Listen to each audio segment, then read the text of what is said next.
purpose of government is to protect the lives and property of citizens. If government cannot provide security, it has no business being there. But we still have a long way to go. Our big problem in Edo is no longer kidnapping as such. Our big problem in Edo, from the security reports we have, is homicide, killings of people. And these killings is mainly as a result of the activities of cultists and community youths. How can you imagine a young girl just graduated and goes to school to collect her results, and people attack her, rape her, and kill her in Benin? This happened a few days ago. It's only sick minds that will do such things. People are possessed who belong to all sorts of crazy groups calling themselves cults and okayelis. Those are the sort of people, those are the sort of things they do. So the church must join us and help us, that we have to wipe out cultism. We don't need such devious and heinous groups anymore for progress. That is the biggest threat we face today in Edo State, cultism. Boys wake up and they just needlessly kill each other in the name of rivalry. Welcome back. Yes, indeed, Dr. Mou joins us here in the studio. He is an expert in public policy analysis with specialization in defense and national security.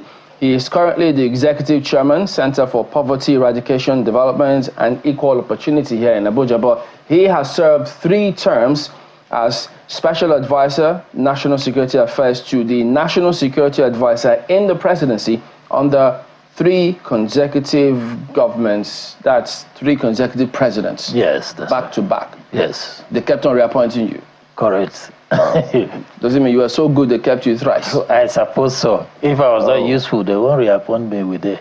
Okay, so let's talk about security. Let's start off with that. It's raising a lot of concern. I mean, you've seen some of the dailies here. Yes. But in terms of where we are at the moment, because the governor there, well, to some, he may come off as though he's helpless. Yes. He doesn't seem to be, what's that word we use, on top of the situation, as it were. And then we've seen some of the scenarios in FCT here. That's right. And so one wonders, I mean, these are the kind of things that you always monitor, you put your tracks on as national security officers. Yes. Does it appear as though the agencies are being overwhelmed by this? Why are they not able to always address this?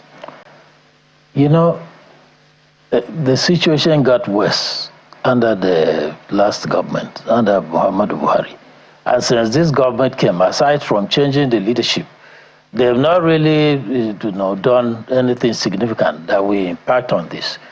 Because you see, the policies that have been introduced so far are the kinds of policies that have made situations worse in terms of poverty, in terms of unemployment. And so you realize that the number of crime, the number of homicide crime, as he's talking about, or the security situation is getting worse. It is getting worse because we had expected, for instance, when they announced the issue of state police, if the law was quickly passed and we had state police, you will see that the situation would have started to improve. Secondly, you would notice that they have also a long time ago been talking about the issue of preventing open grazing. As long as they continue to move with their cattle up and down and they're fighting with the farmers, destroying their farms and taking over their places, there will be problems. And you see that nothing significant has been done in that area. You will also notice that when you have policies that are creating some hardships, some of the key policies that they have made have tended to create hardship. So the more poverty that is increasing in the society, you should expect the rate of crime to go up. The more actions are not, for instance, there were a lot of people who were participants in the terrorist activities, who were simply groomed or rehabilitated, quote unquote, for 2 weeks and injected into the army. So you realize that those kinds, I had thought that the government would set up a committee to weed out those kinds of people that were put in. That was really illegal. Within the security cycle, many of us feel very bad about it. So, while you served 3 times under 3 different governments and presidents, if we put all the if we took the appropriate steps, would we be where we are today? You realize that security problems come and go. Remember, during our time, there was a Maitaseni uprising that was in Kano, which is the same religious situation, if you want, the old Boko Haram, that was killing people. It took us only 2 months to finish it, and you never heard of it again. So there are certain strategies that you adapt to get these things done. But you see, they also need cooperation from the president, from the chief executive, from the commander-in-chief. If people are arrested and put in jail for committing the same crime, and the same people are taken out and then put into the army, you realize that they become a risk in the army. That is why even doing operations now for the Nigerian army is very difficult, because there are some Boko Haram members that were taken in large quantity, in thousands, and made to be members of the army and given uniform. The army has refuted that particular claim. They have refuted that particular report, saying that no large number of people, as you have put it, were recruited into the Nigerian army to the best of their knowledge. Where is that coming from? You know, the issue is that they were put there. For instance, there were many of them that had been under detention and were released. They were rehabilitated for about 2 weeks and put into the army. And by the way, it was not only the army. They were also put into the customs, they were also put into the police, and they were also put into other agencies. You know, these are things that they need to set up a committee to investigate. When there are issues and allegations of this nature, you don't just come and say, as a new chief executive, maybe chief of defense staff or chief of the army, you should set up a committee and investigate. And some of us that think we have some information can then testify. Sorry, did they go, because the army did say, look, are you talking about after the radicalization program, then they applied and got into the army, or they went straight from prison to the army? No, the de-eradication program was only 2 weeks. If you are familiar with rehabilitation, you cannot de-eradicate with no reduced radicalization, particularly when you have religious fanatics, for just in 2 weeks. Those were the ones that apparently were recruited and put into the army. What I'm saying is that there need to be a committee to investigate these kinds of things, so that you don't have concrete report you can refer to. You understand? So when you don't set up a committee to investigate concrete allegations that some people are aware that they did happen, and you make that statement, it becomes very difficult. But if we have the offices of the NSA and all those other offices who are supposed to be watching to make sure this kind of things don't happen, as you say they did, were they sitting on their hands? No, you see, if the directive comes from the commander-in-chief, there is very little you can do about it. I think that some of these directives were from President Buhari himself when he was in power. You understand? So when there is a change of government, what you require the new NSA and the new service chiefs that were appointed to do was to set a committee so that people that have this kind of information can testify. I'm looking at the review, because the army was really very concerned about that report. That was something that actually went viral, saying that the army had recruited repented Boko Haram members. Yes, indeed, there was a program to rehabilitate, and this is not really the crux of the conversation that we're having this morning, but if there is a way to contest some of the things that you have said, then we have to make sure that we're informing members of the public very factually. I'm looking at, this is the report now, that the army has debunks a viral report that it recruited repented Boko Haram members. Mr. Onyema Nwachukwu, Director of Press, said the army, beg your pardon, he's a general now, the army said, while it is highly regrettable that a lady was killed, it was some incident that happened. The incident should not be used to propagate the claim that the act was committed by a repentant Boko Haram member recruited into the Nigerian army. So apparently something had happened and people had blamed a repentant Boko Haram member recruited into the Nigerian army. He says here, the Nigerian army has at no point in time, either in the past or present, enlisted repentant Boko Haram members to its strength. However, considerations were given to Civilian Joint Task Force, that's JTF, who in the fight against terrorism and insurgency in the Northeast distinguished themselves morally and patriotically. Such members of the CJTF must have also shown commitment, dedication, and loyalty to the service and nation. So it does appear that what people are referring to, or the people are referring to as repentant Boko Haram members, were actually members of the Civilian Joint Task Force, whom everybody was aware was fighting alongside members of the Nigerian army in Borno State. Is that something that it's possible, but I remember only recently, former President Obasanjo made the same statement that I'm talking about here. So when you hear a statement from people like that, there is some bit of credibility to it. That is why I say... No, but it's possible that there's a mix-up. It's possible. Okay, but let us go on to the issue of, identifying security threats. Because right now, as the governor of Edo State has said, that, it's very important for one to be able to study the threats facing every state at a point in time. He says the threat in Edo, for instance, in his own state, is not the threat of kidnapping as such. I'm using his term now, as such. In other words, it's still there, but it's not the biggest thing. Right now, the biggest thing is homicide, and it's caused by cultism. And then he also cited the situation of the young lady who was raped to death. It's not the first time we're seeing such a situation. I think a few years back, sometime in 2020, we also had another young lady, Vera Wela, who was also raped to death in Edo State as well. These are trends that are really very, very disturbing. So in your own estimation, what would you say has given rise to, cultism in states like that? It's not just Edo State. You also find it a lot around, concentrated around the South states. Cultism has been on the increase because of this, also from the universities, from the institutions of higher learning. Recent, beginning from, for instance, when they set up the highway, the traffic controllers on the highway, headed by Wole Soyinka at that time. A lot of people felt that it was a recruitment channel for cultists.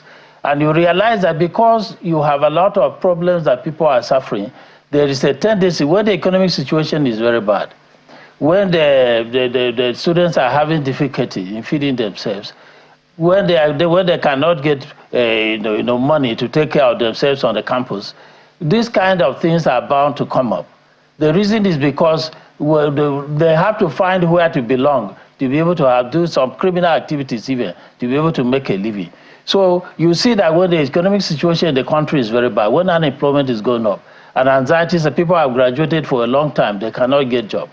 There is a feeling that many of them now join the sacred cause. And they believe that in sacred cause, they have some kind of brotherhood network through which they can help them to get appointments and things like that. So again, the bad economic situation will contribute to cultism. Secondly, there is also the social conditions. When you have families under strain, and people are not being socialized properly at family level, and you have these kinds of difficulties, they will also affect the kind of people that are growing up in that environment. And then you also look at the situation of discipline on the campuses. When you realize that there's not much disciplines on the campuses, a lot of campuses are reporting cultism and all this. When they graduate, they will also continue in the same vein. Is that there's nothing we can, excuse me, there's nothing we can do about it? No, there's a lot that can be done. For instance, when we were in the NSA, what we did was to send undercover agents to go and join some of the cultists on the campuses and to join some of the cultists in the various groups. They were behaving as cultists, but they were reporting to us, to government. So I think they need to do more of that. The reason is that they have to identify their key leaders and the key operators and have agents planted in these cultist organizations. Were you successful? We were largely successful. No, they were not completely stamped out, but many of them were arrested and many of them ran out of those campuses and things like that. But you have to have something like that. If you don't have cover agents, these are secret societies that don't operate publicly. So for security to be able to handle them, you need undercover agents to join those societies. And I think that's what we need to do more and more of it now, to be able to know the ringleaders that arrest them. We realized that there was a point in time when cultism was a big problem for the entire country, for especially tertiary institutions in the country. Yes. I recall a time when there was a massive plan to, make sure that cultism was at least openly, it came to an end. So we had students on campuses renouncing cultism. I'm trying to remember now. No, it was under the Babangida when I was really young, yes. No, it was under I was special advisor of the National Security Affairs to the NSA at that time. Yes. It was during Alhaji Muhammad Gambo. And then later on, during when Alhaji Gambo was the NSA. And it was also during the General Aliu Muhammad Gusau. And I was the special advisor. That's why I'm telling you. Yeah, so but it was really successful then. At least we know that cultism came to an all-time low. The question is, what has given it a resurgence? Why weren't the measures that were put in place at that time to make people renounce, people who had already taken up this cultism, on the Front Valley, were made to renounce cultism, drop arms, drop all manner of things, and there was a massive campaign across campuses. Why wasn't it, sustained? Why do you think it was difficult for government to, and also society, to keep it on the down low? You are confirming exactly what I told you. I was at that time special advisor, National Security Affairs to the NSA, when we did that. And I'm saying that now that it's coming back, they need to do the same things we did. And I'm saying that what we did that time was to have agents planted in the various Scottish agencies. And those that were found on the campuses, for you to go back to that campus and continue with your studies, it was a requirement that you must renounce. Do you understand? That is why I'm telling you that during that time, it went down.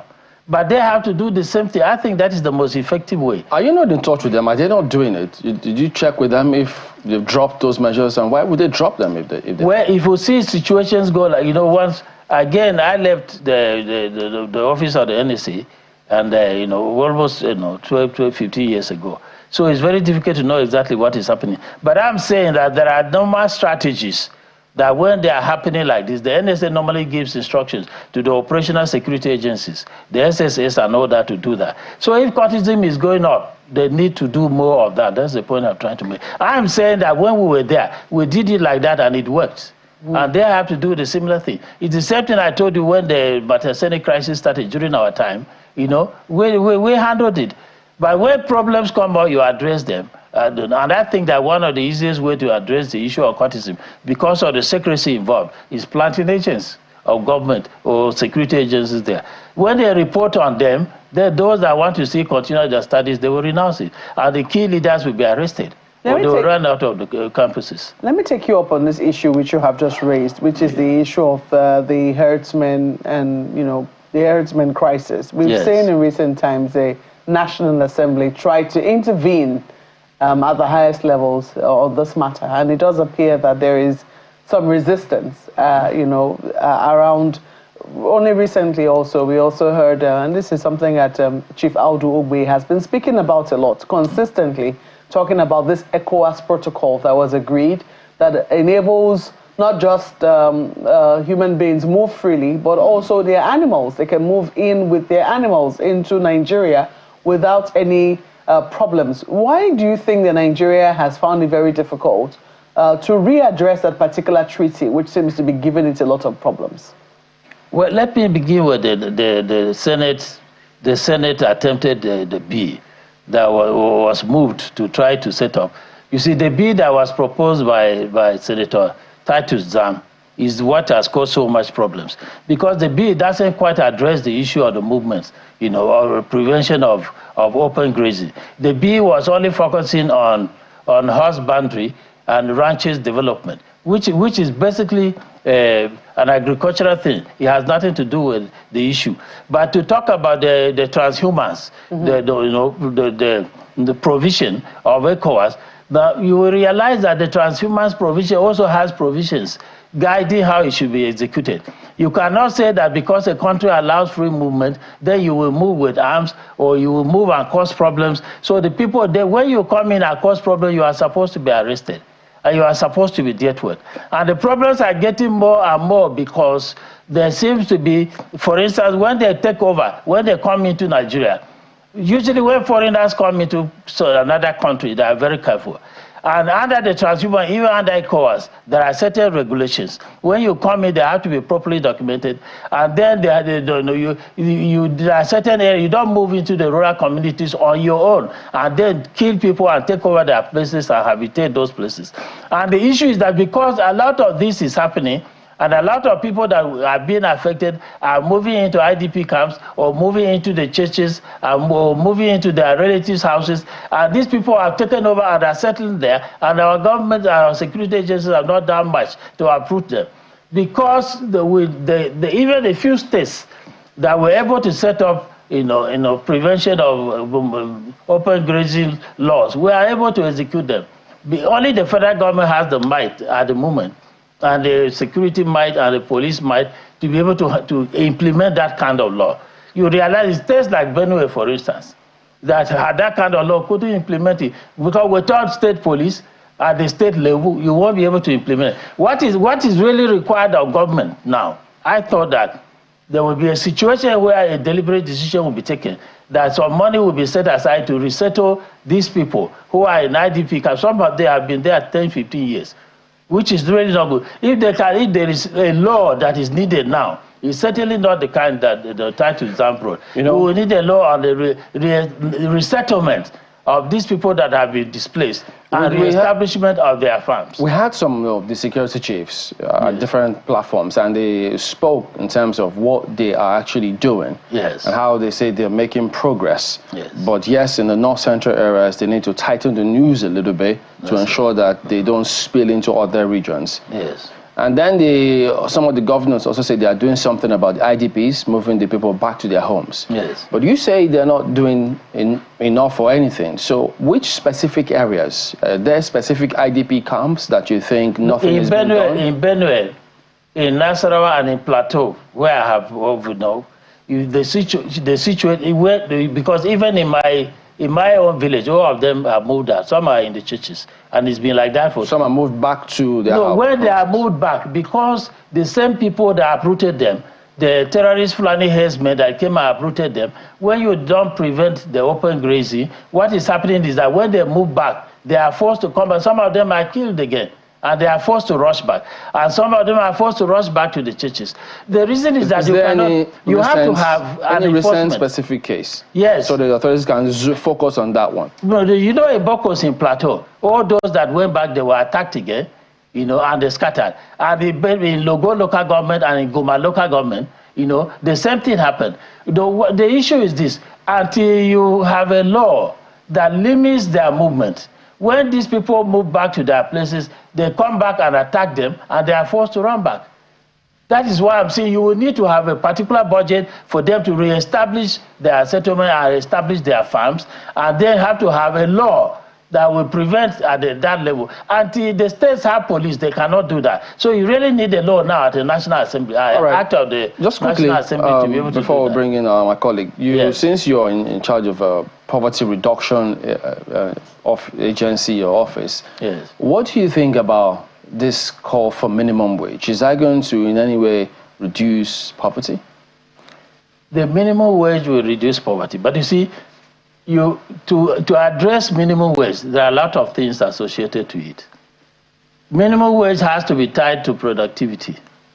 Minimum wage, has to be done in such a way that it will be affordable to implement. At the moment, if for instance you make the minimum wage they're talking about 60,000 a month or 65,000 a month, there are a lot of other small-scale employers that may not be able to pay that. So if we legislate, as the President said, has sent to the National Assembly, it will be a big problem. But what Nigeria needs really is to deregulate the Nigerian workers. You see, when the government forces workers to be employed by one particular employer with one job and one employer, you have problems of minimum wage. If we deregulate the workers in a situation where they can have 2 or 3 jobs, you realize that minimum wage loses meaning. In Nigeria, because of the colonial history, it was very difficult for the British people who were employed in British establishment or the French establishment in Africa to be allowed to have jobs here and there. But we have continued with those laws in the service. Right now, you cannot work here and in the evening, even when you close, do another job. You heard about part of the criticism. They think that at the moment, other than farming, civil servants are not allowed to do anything That's what I'm saying, that is bad. But some are saying if the accusations against some civil servants who have been caught, manipulate, stealing funds, if you allow them to do send other things other than farming, they will now take that money and set up businesses and so there'll be more corruption. It will even be harder to track. What do you think about that? No, you see, when you, for instance, people should be paid, minimum wage should be at the level of hours, not at the level of you know, in every country, you talk of minimum wage per hour, so that people can employ people. When you employ, the discourse of minimum wage has an issue. You don't talk of minimum wage at a weekly level or at a monthly level. Minimum wage in all nations are done. If we do like that, even the small-scale employers will be able to. For instance, they will employ some people, they say, I need you for only 5 hours.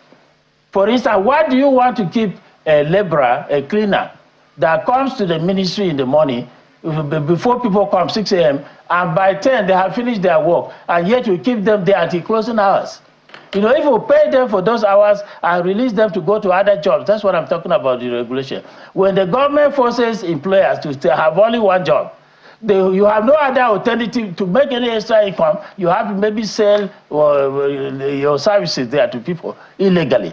But if you allow people, look, you can come and work this number of hours. If not, if you make it 65,000, for instance, and the small-scale employers cannot pay, and they retrench people, you have a greater problem of unemployment in the country. So the discussion of minimum wage should be taken to the level of hours, so that people can say, and then when you come to work, it used to be that you slot in the card, as is done in other nations. Then when you leave, you pull out. Now it is even more advanced. As you enter, you put your own finger, so somebody cannot slot your card for you. And so we need that kind of reforms in the Nigerian civil service to be able to deal with the issue of minimum wage. First, let's consider minimum wage at the level of hourly issue, so that if people are working for you for 5 hours, you pay them for those 5 hours. And then you have to monitor those 5 hours, because they come in and press their hands. So the number of hours they were in the office can easily be dictated. You understand? So, but when it used to be slot, you slot your ID, others can slot for you. But if you have to put your hand and go to the office, when you leave, you put your hand and go out, or you will realize that. So you have to have a system like that. So the debate should not be at the level of minimum wage, at the level of monthly minimum wage. It will be a question of hours. So the number of hours you are putting in should determine what you earn. Then you will realize that it will be a question of how much to pay. It will be a question of how much. The debate will move away from ability to pay to ability to earn. Well, you know, Dr. Mou, one of the things that's closely connected to what you just said now about the minimum wage is the issue of employment or unemployment, and its connection to the security matter that we began the conversation with this morning. I'm over the past few years, 2-3 years or thereabout, we've heard former President Obasanjo repeatedly say that, look, if we do not deal with the problem of unemployment, deal with the problem of poverty, and deal with the problems at the lowest levels of government in our country, we may not be able to decisively deal with the problem of insecurity. In fact, himself, along with a number of other people, have gone ahead to say that if we do not address the challenge of not gainfully employing or engaging young people, we are sitting on a time bomb waiting to happen, especially in the area of insecurity. How do you respond to that? Because there are those who would wonder, in order to address the security challenges facing us in the nation, in the different parts of the country, how about addressing the problem of the major issues that are causing them in the first place? I totally agree that the more unemployment you have, the more security problems will come up. Now, what I'm trying to say is a framework whereby, you know, more people can be employed. Because if you go ahead and legislate that minimum wage should be, say, 60,000, there are a lot of small-scale industries that are and employers that are now cannot afford to pay that. Some are paying 40, some are paying 50. But if you make it a question of an hourly minimum wage, then you realize that it depends on how much you need these people. You pay them based on that. So the wage can be reasonable per hour by the number of hours they work. So that you realize that those that will not be able to pay people 60,000 or 65,000 as minimum wage will be able to pay them based on the need and the work they have for them to do. So that you tie productivity to the salaries you are paying. But you see, if you now do that, you realize that you create openings. People work here and then they move to other jobs. If you have to pay people per hours, you realize that even students can be doing part-time. Like as it is done in other countries, you have maybe you have 5 hours free, and there is a place you can go and work for the 5 hours. They pay you for the hours. You go. So if you do like that, it is freer for people to get more jobs than having a lump sum that you must pay these people at this level, and realizing that even state governments are complaining they cannot pay. You understand? So we have to have a system whereby the workers are deregulated to the level whereby if you come and work here and finish your time there, you go to another job. You should be allowed to do that. But if you tie workers' hands and legs to one employer and one job and not allow them to do anything even after their closing hours to earn extra income, then you are strangulating them and increasing poverty. Basically, government now becomes an agent for promoting poverty. Well, Dr. Mou, that is very well understood, but it's in the area of, first of all, are we even able to identify that these are security triggers in the various states all across the country? Okay, you've talked about a way to address unemployment, literally deregulating it to the lowest levels and all of that. That is understandable. There are those who also wonder whether or not our young people are truly trained to be entrepreneurs. Part of the objectives of the National Youth Service Corps scheme is for the young people themselves to be not just employable, but to be able to develop entrepreneurial mindset so that they're not even looking for jobs. My question this morning really, Dr. Mou, is whether or not we are preparing our young people, we are decisively dealing with the problem of security, of our security problems from the very roots. That has to do also with the curriculums in our schools. Now, if a lot of people graduate, they have certificates, but they don't have the necessary skills. I also served as a member of the Presidential Jobs Board, under President Jonathan. And we realized that there are a lot of jobs. You won't believe it, there were people on that committee, people such as, Alhaji Dangote that were on that committee, people such as Adetola were also on that committee with me. And I was able to realize that they have a lot of jobs, but people don't have the skills to do it. So I agree with you that it may be possible that even our universities will need to be part of this discourse, in the sense that they will now have to give people not just the liberal training, but have some training. So when the NYSC started doing the entrepreneurial training, that was in the hope it was supposed to be a corrective measure, so that as people come out with certificates and don't have the skills, they can then be trained to do that. But you see, you have to tie these skills to the jobs available, and that will have to depend on the training you are giving them in the various institutions they are attending, whether it's in the polytechnics or in the universities or that. And that has to be, there has to also be a policy in that regard. Okay, Dr. Mou, just one last one from me. Most of the time when we talk about minimum wage, talk about insecurity and all of these things, most of the time we look at the federal government. But all of these issues happen at the state levels, at the local government levels. Do you think these governments themselves are structured in a way to deal with these problems decisively? Do you think the people occupying these offices have significant enough understanding of what the challenges are to be able to deal with them from that route? No, if you deregulate salaries and you deregulate workers, it's possible that state governments could be paying differential wages from the federal government. But if you decide on one minimum wage that must be paid across the board, that is why you have a lot of backlog of salaries, at the local government level, at the state government level, Now, the capacity to be able to do that you are asking is that they may not necessarily have that kind of capacity, but they can get consultants that can assist them in putting those things together. Because you cannot deregulate salaries and say they should pay differential salaries and not deregulate the workers, which is the point I'm trying to make. If you deregulate salaries and ask state governments or private sector or corporations to pay whatever they can afford to pay, then you must deregulate the workers to be able to earn salary, income from wherever they can afford to earn. So, Doctor, why have you not spoken about deregulating salaries for governors and National Assembly members and State Assembly members? Are they not workers too? It is the same thing. You see, once you reduce... How should we proceed with that one? Is the you use hours, the number of sitting hours, and how much you have to pay them by sitting hours. You see, once you reduce the issue to hours, somebody can you employ a person for one month. At the end of the 1 month, is the hours they have worked that you will pay them. So should we start from there then? You know, we can start even from there. It's better. For instance, how many hours they are sitting, they should be paid sitting allowance. Not box time. That's the point I'm trying to make. In other words, we shouldn't they shouldn't be working on a full-time basis. I worked on a memo on this to pass on to the president. You will know my pedigree.